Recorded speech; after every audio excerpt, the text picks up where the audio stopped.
Crime can happen anywhere, but it is very prominent in large cities such as Chicago, specifically in impoverished communities as crime meshes together with the poverty cycle. Children living in poverty have inadequate access to education and as a result have trouble finding a job. Yet in turn something more accessible, like crime, and the cycle repeats. Crime is a much larger problem than many perceive it to be, with extremely far-reaching effects.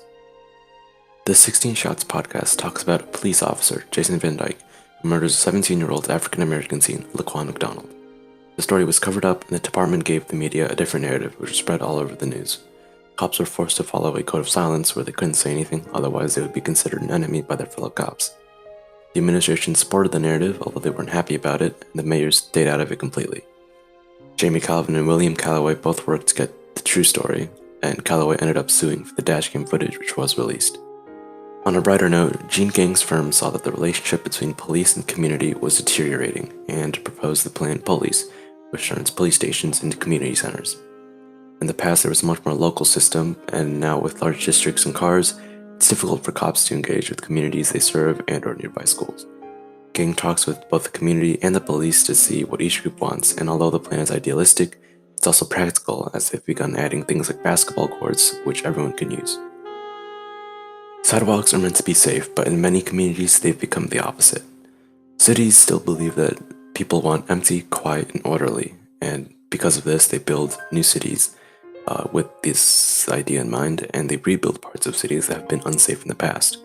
As a result, no one wants to use the streets, making it more unsafe, and this leads to streets filled with crime and violence as bad people become attracted and move in. This results in increased security, which scares off possible newcomers that could be good people. The street stays unsafe. Jacobs proposes that people need a strong community where everyone is familiar with their neighbors, stores to encourage the use of streets, and have people willing to take action when they see that something is wrong.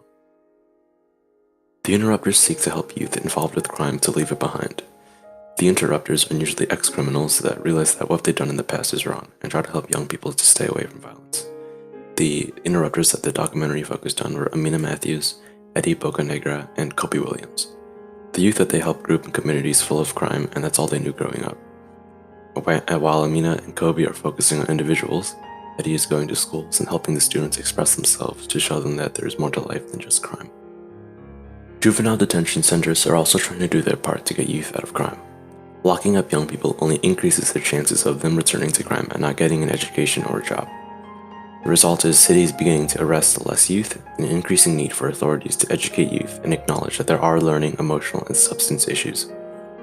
The solution that the article details is that strong schools must be created in juvenile facilities in order to refocus the juvenile justice system and educate and help the most troubled youth and those that are facing numerous obstacles. The relationship between community and police is a common topic for these sources. Gang's firm focuses on bringing together police stations in the communities, for example, making a basketball court at a station for everyone to use for the police to interact with their communities. Schools are also being created in juvenile facilities to help youth from the community and to help shine a different and better light on the authorities, to show that they aren't all evil. The interrupters are also working with the community in order to stop violence, and they also work with the authorities, which helps make the community feel less paranoid about the cops. There's also an increasing focus on street safety. Jacobs, in her Sidewalk article, calls for more usage of streets through stores and that people are familiar with each other to avoid the issue of strangers, making the streets safer. The murder of Laquan McDonald may spark people to look into how safe the police are really making the streets, or if they're contributing to the violence, and can propose solutions or reforms if needed. The interrupters, once again, are stopping violence in order to create safer streets, and this helps the communities feel better about using their streets again. Crime is a very large problem with extremely far-reaching effects. In order to lower the crime rate, the police department and its communities must learn to trust and work together. They can do so by engaging in more activities together and by being open to different perspectives. Together, they can create a safer environment for all.